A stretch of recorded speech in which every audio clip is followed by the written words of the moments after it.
कहा कि पुलिस सिरात की 7 चौकियां और सबसे आखिरी चौकी है हुकूकुल इबाद की चौकी।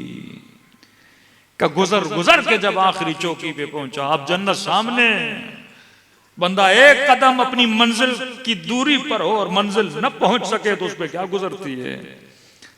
कहता जन्नत को देख रहा हूं, नेमतों को देख रहा हूं, बागात को देख रहा हूं, वहां की राहत और वहां की खुशबू को देख रहा हूं, सूंघ रहा हूं, सब चीज महसूस कर रहा हूं। अब आखिरी चौकी पे पहुंचा। मैं अपनी जिंदगी में बड़ा मोहतात होकर चलता था, लेकिन इस चौकी में देखा कि पुलिस सिरात के नीचे आग भड़क रही थी और आग से गोला ऊपर आया और आके मेरे सामने खड़ा हुआ। मैंने देखा ये तो मेरा हमसाया है। कहा कहां जा रहे हो जनाब? का जन्नत। का मेरे 2 दिरहम तो वापस करो जो दुनिया में लिए थे, अभी तक तूने दिए नहीं है। का भाई छोड़ो इन बातों को, जन्नत आ गए और तू 2 दिरहम के चक्कर में लगे हो।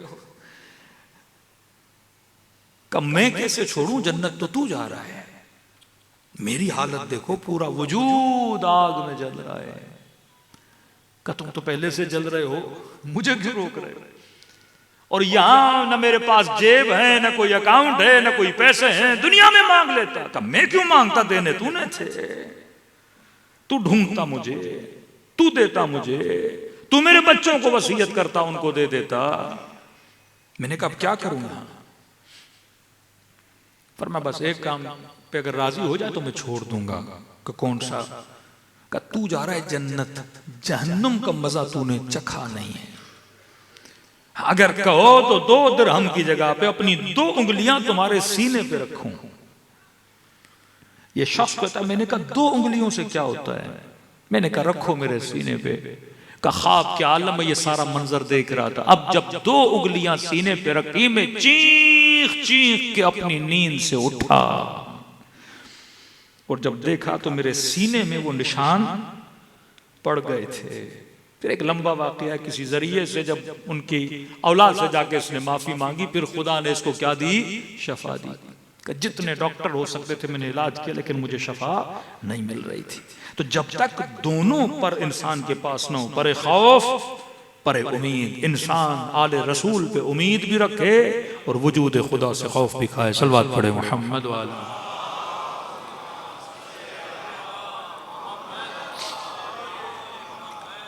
तो याद रखिए, दुनिया की जुदाई खौफ देती है, आलम बरज़ख के सफर की नादानी इंसान को खौफ देती है। दूसरा, जिस कब्र में इंसान को डाला जाता है उस कब्र की जानकारी का न होना। मैं कई मजालिस में मजाहन कह चुका हूं कि मुझे दुनिया की कोई एक यूनिवर्सिटी दिखाइए जो इम्तिहान लेने से पहले अपना पर्चा आउट कर दे। पाकिस्तान में होता है, मुहज़्ज़ब माशरों की बात कर रहा हूं। कैसे मुमकिन है कि जिस मुर्दे को आप दफनाते हैं, ये कई लोग भी आप पे एतराज करते होंगे कि अजीब लोग हैं एथियस्ट लोग, कि जिस मुर्दे का सर्टिफिकेट हॉस्पिटल से लेकर आया कि ये क्या हो गया, बॉडी इज एक्सपायर्ड, खत्म हो गई, ब्रेन काम नहीं कर रहा, हार्ट काम नहीं कर रही, कंप्लीटली एक्सपायर्ड, अब इसे धो, इसे मारो, इसे काटो, इसका पोस्टमार्टम करो, चीखेगा नहीं, शिकायत नहीं करेगा क्योंकि मर चुका है। और उसी मरे हुए बंदे को जब कब्र में उतारता है तो हम नीचे उतर के उसके कांधों को पकड़ के हिलाते हैं और अजीब जुमले कहते हैं, इस्मा, सुन, समझ। क्या मुर्दा सुनता है? हिला तो बॉडी को रहे हो ना। कह रहे हैं सुन और समझ कि तुझसे पूछा जाएगा तुम्हारा रब कौन है, तुझसे पूछा जाएगा तुम्हारी किताब कौन सी है, तुझसे पूछा जाएगा तुम्हारा इमाम कौन है। तो ये जवाब देना कि अल्लाह रब्बी, खुदा मेरा रब है, कुरान मेरी किताब है, मोहम्मद मेरा रसूल है, अली मेरा इमाम है।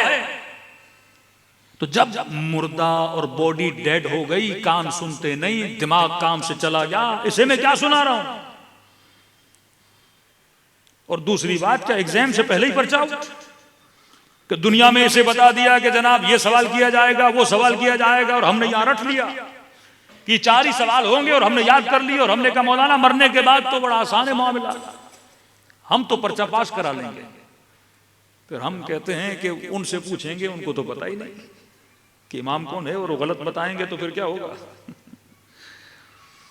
बाद लोगों ने तो शायद शायरों के शेर रख लिए हों कि हम तो एक नारा हैदर ही लगा के चले जाएंगे, जैसे मुनकिर और नकीर अली को तो मानते ही नहीं। किसे हिलाया जा रहा है? जो मर चुका उसे नहीं हिलाया जा रहा, जो कब्र के ऊपर खड़ा होके मरे हुए को देख रहा है उसे बताया जा रहा है मरने के बाद कुछ नहीं। सुनना है तो अब सुन, जागना है और समझना है, खड़े हो जिंदा हो तो जागो। इसे हिला भी रहे हैं जवाब नहीं दे रहा, इसे सुना भी रहे हैं ना हाँ कर रहा है ना कर रहा है। दफन के जितने मुआमिलात हैं ये कब्र, ये सिर्फ अदब मुर्दा के लिए है। क्यों कहा कि मरने वाले को मिट्टी में दफनाया जाए? जनाब बॉडी तो एक्सपायर, मिट्टी में मिल जाएगी, खत्म हो जाएगी। मुसलमान जलाता क्यों नहीं? दरियाओं में क्यों नहीं डालता? पारसियों की तरह पहाड़ों पे क्यों नहीं रखता कि चील और कौवों की गज़ा बन जाए? जमीन में भी तो कीड़े खा जाते हैं इसे। का नहीं, अल्लाह का उसूल है कि हर चीज में अमानतदारी करो।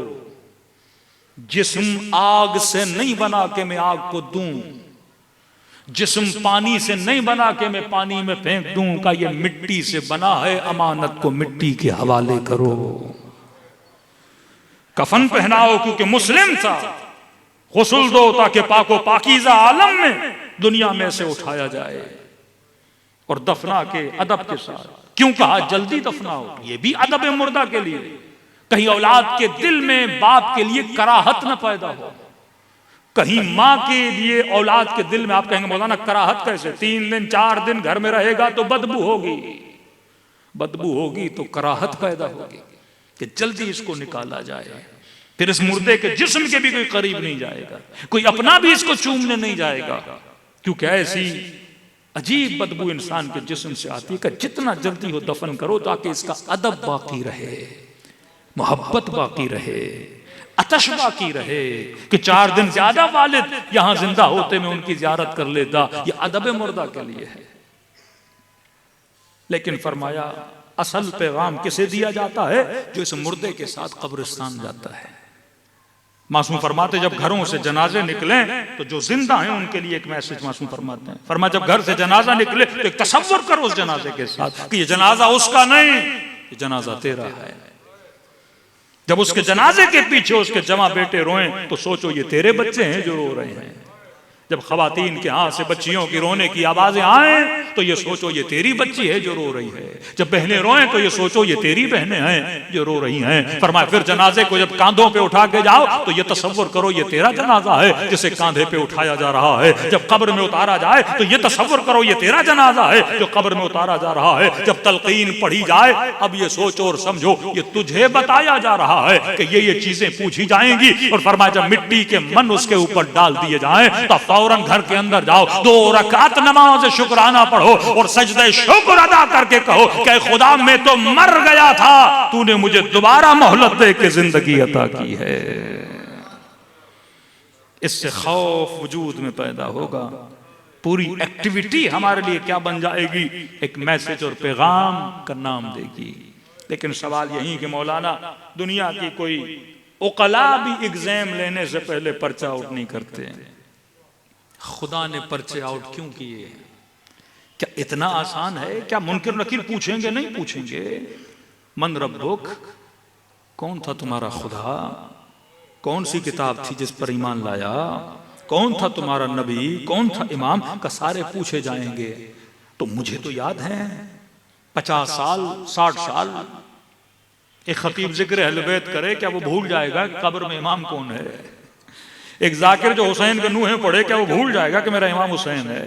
जो रमजान में तरावियां पढ़े, जो कुरान की तिलावतें करे, क्या उसे नहीं पता कि मेरी किताब कुरान है? जो दिन में 5 मरतबा अजाने दे, क्या उसे नहीं पता कि ला इलाहा इल्लल्लाह अल्लाहु अकबर मेरा रब खुदा है? क्या ये भूल जाएगा? कोई अल्जाइमर की बीमारी हो जाती है मरने वाले को, तो जब किसी बेटे ने वालिद को ख्वाब में देखा कि बाबा सवाल हुआ कहाँ बेटा? जवाब दिए जी बाबा। आसान था? का नहीं बेटा। कि जब जवाब पता थे तो आसान क्यों नहीं था? कि जब पूछा बता तुम्हारी किताब कौन है, मैंने कहा कुरान। कि जवाब का देना था, मलाइकों का मुझे मारना था। फिर पूछने लगे किताब कौन सी है, मैंने कहा कुरान। कब फिर अजाब करना शुरू किया। इमाम, मैंने कहा अमीरुल मोमिनीन अली इब्न अबी तालिब। कब फिर मुझे मारना शुरू किया। कहता जब तकलीफ बढ़ी तो मेरे वजूद में शक पैदा हुआ, कहीं जवाब तो गलत नहीं दे रहा। तो मैंने कहा मलाइकतुल्लाह मार क्यों रहे हो? का जवाब गलत दे रहा हूं? का नहीं सही दे रहे हो। कब फिर क्यों मार रहे हो? का क्यों कि झूठ बोल रहे हो। अगर किताब कुरान थी तो जिंदगी कुरान के मुताबिक क्यों नहीं गुजारी? इस्मा व अफहम, ये नहीं कि सिर्फ सुन बल्कि समझ। जो कह रहे हो उस पे ईमान भी है कि नहीं? अशहदु अल्ला इलाहा इल्लल्लाह हर नमाज में कहते हो, गवाही देता हूं कि मेरा अल्लाह रब्बुल आलमीन है। हर मस्जिद से अजान की आवाज आती है, अल्लाह अकबर, हर चीज से खुदा बड़ा है। फिर ईमान ऐसा ना हो जैसे आपकी कौमी असेंबली में होता है। फिर कसमें ऐसी ना हो जैसा हर वजीर वजारत के लेने से पहले खाता है। कसम खाता हूं कि इस मुल्क के कानून पे अमल करूंगा, वफादार रहूंगा।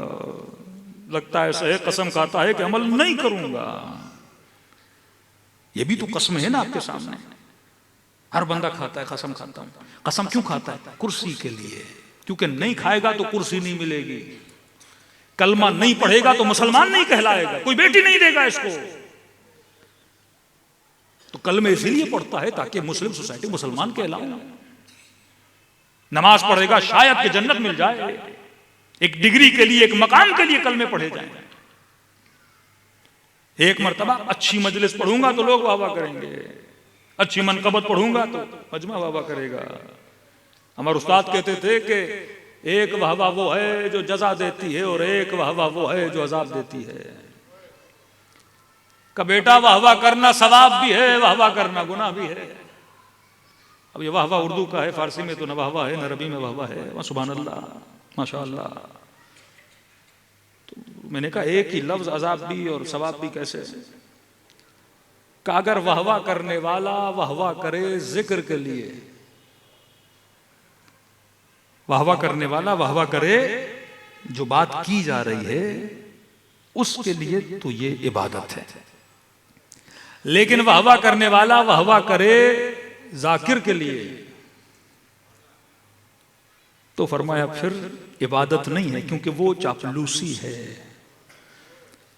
जिक्र के लिए कर रहा हूं तो खुदा को खुश करने के लिए कर रहा हूं, बंदे के लिए कर रहा हूं तो खुदा के लिए नहीं, बंदे को। बाज लोग आपने देखे ना, सारी मजलिस में सो रहे होते हैं, फिर अचानक आंख खुलती है तो वाह वाह शुरू हो जाती है। हाँ, तो उसको बताने के लिए कि जाग रहा हूं जनाब। हाँ, तो ये वाह वाह किसके लिए हुई? बंदे के लिए हुई ना। एक वाहवानी जिक्र समझता है और नाखास्ता कलाम अमीरुल मोमिनीन पे वाह वाह करना शुरू कर देते। क्या कहा ही नहीं। कुरान की आयत पढ़ता है और अजाइब परवरदिगार आलम खिलकत के अजाइब का पता लगता है तो कहता है माशाअल्लाह सुभान अल्लाह। तो इस्मा भी है, अफहम भी है, सुन और समझ। कि अगर कह रहा है अल्लाह बड़ा है तो वाकई जिंदगी में अल्लाह को बड़ा माना प्रैक्टिकली। अगर कह रहे हो कि मेरा इमाम अमीरुल मोमिनीन है, मुझे कहा तू कह तो रहा है अली तेरा इमाम है, क्या जिंदगी इमाम के मुताबिक गुजारी थी कि नहीं गुजारी थी? और आज जिस दौर में हम रह रहे हैं कैपिटलिज्म का दौर है, सरमायादाराना निजाम, कि इंसान जो भी करे सरमाए के लिए करे, जो भी करे माल के लिए करे, पैसे के लिए करे। हमारे यहां जो भी करो खुदा के लिए करो। 2 रकअत नमाज पढ़ता हूं कुर्बतन इल्लल्लाह, मजलिस में आता हूं कुर्बतन इल्लल्लाह। आपको पता चला मजलिस है, अब कितने लोग हैं जो मजलिस के लिए आए और कितने लोग हैं जो किसी को शक्ल दिखाने के लिए आए। क्या आज हम नहीं जाएंगे कल हमारी में नहीं आएगा। शादियों वाला चक्कर, क्या आप हमारे बेटे की शादी में नहीं आए, हम आपके बेटे की शादी में नहीं आएंगे। सजा और जजा किसकी वजह से मिलती है? नीयत की वजह से। 2 रकअत नमाज पढ़ता हूं कुर्बतन इल्लाह, हदफ बता रहा है, अय खुदा ताकि तेरे करीब हो जाऊं। रोजा रखता हूं ताकि तेरे करीब हो जाऊं, मजलिस में आता हूं ताकि तेरे करीब हो जाऊं, करबला जा रहा हूं ताकि तेरे करीब हो जाऊं, जिक्र अहले बैत कर रहा हूं, जाकिर बनूं, मौलवी बनूं, नूहे खान बनूं, मनकबत खात बनूं, ताकि किसके करीब हो जाऊं? तेरे करीब। डॉक्टर बन रहा हूं ताकि तेरे करीब हो जाऊं, इंजीनियर बन रहा हूं ताकि तेरे करीब हो जाऊं। लेकिन नमाज पढ़े पर खुदा के करीब न हो तो नीयत पूरी हुई कि नहीं? सुबह नमाज पढ़े और शाम को हुसैन के सीने पे सवार हो जाए, कुर्ब खुदा मिला। अल्लाहु अकबर कहे पर किसी और को सुपर पावर माने तो कहा इस्मा व अफहम, जो कह रहे हो उसे समझा भी करो। पेश इमाम जमाअत की शर्त, अगर जमाअत में रहना चाहते हो तो शर्त जमाअत यह है कि जब तक पेश इमाम जमाअत रुकू में नहीं जाएगा तुम नहीं जाओगे, वो सजदे में नहीं जाएगा तुम नहीं जाओगे। इमाम जमाअत रुकू में खड़ा हो और मैं उससे पहले रुकू से खड़ा हो जाऊं और फिर सजदे में चला जाऊं तो का जमाअत से निकल जाओगे और फरादा में दाखिल हो जाओगे। पहले इमाम फिर मामूम। जब एक छोटे से इमाम जमाअत से आगे पीछे पहले हो जाऊं तो मेरी जमाअत टूट जाती है, तो अली को इमाम मानने के बाद अगर अली की जिंदगी पे अमल न करूं तो अली इमाम कैसे रहेगा मेरा? हाँ? फिर उस ईमान के मैदान में कैसे खड़ा रहूंगा? हदीस मासूम में फरमाया आलम बरज़ख में तुम्हारा काम है उस मैदान तक पहुंचना, फिर हमारा काम है तुम्हारी शफाअत करना। अब कोई मैदान तक पहुंच ही नहीं पाएगा तो शफाअत कैसे होगी? आपके मौलाना करबला जाने का बड़ा शौक है, कहेंगे ठीक है जनाब आप पासपोर्ट बनवा लो, हमारा काम है आपको करबला ले जाना। अब आप कहेंगे मौलाना हम पासपोर्ट भी नहीं बनवाएंगे, आप हमें ले जाओ। वो जनाब ऐसे तो नहीं होगा, आपका काम है पास बनाना, अब हमारा काम है वीजा लगाना, टिकट लेना, करबला भिजवाना। मासूम फरमाते तू बरज़ख उस मैदान तक पहुंच तो सही जिसे वादी सलाम बोला जाता है। अब बंदा वादी बरहूत में चला जाए और कहे कि इमाम हुसैन मेरी शफाअत कीजिए, उस मैदान तक पहुंचना तेरा काम है, आगे शफाअत करना किसका काम है? हमारा काम है। सल्लल्लाहु अलैहि मोहम्मद व आले मोहम्मद।